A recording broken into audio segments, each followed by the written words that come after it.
Drejtori i festivalit të mbrëmjes rrugane të poezisë Mite Stefoski nuk sheh anashkalim të gjuhës shqipe në materialin e reklamues për këtë ngjarje dhe thotë se gjithçka është bërë në bazë të ligjeve dhe kushtetutës. Sipas Stefoskit, manifestimi realizohet në nivel qendror dhe jo lokal dhe fakti që manifestimi ka karakter ndërkombëtar, gjuhë zyrtare është vetëm ajo maqedonase.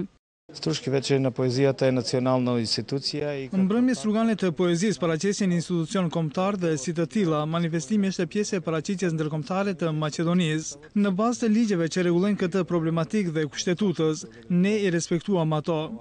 Në mbrëmjes rrugane të poezisë, gjuhë zyrtare është maqedonishtja. Mbrëmjes rrugane të poezisë në kuadër të programit të tyre drejtohet në qindra gjuhë. Kështu që çështja e gjuhës në këtë manifestim nuk është çështje politikës, por kulturore. Ne as nuk e pengojmë, as nuk e lejojmë.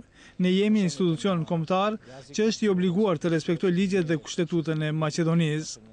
Me këtë konstatim të Stefoskit, nuk pajtohet sekretari shtetëror në Ministrinë e Kulturës Bejxhudin Shehapi. Sipas tij, pavarësisht karakterit të ndërkombëtar të festivalit, gjuha shqipe duhet të përdoret. Ai tha se gjithë kjo është bërë për shkak të mungesës së kuadrit shqiptar në drejtorinë e festivalit, duke premtuar angazhim në përmirësimin e kësaj situate. Shehapi madje thotë se programet e tilla në të ardhmen duhet të kushtëzohen me përdorimin e gjuhës shqipe. Personalisht këtë problem e shoh në mungesën e kuadrit shqiptar. Ne nuk do të lejojmë që të në përkëmbet gjuha shqipe dhe më tutje. Pavarësisht se ky festival ka karakter ndërkombëtar, ripërsëris, kjo nuk amneston mos përdorimin e gjuhës shqipe. Domethënë, gjuha shqipe duhet të përdoret.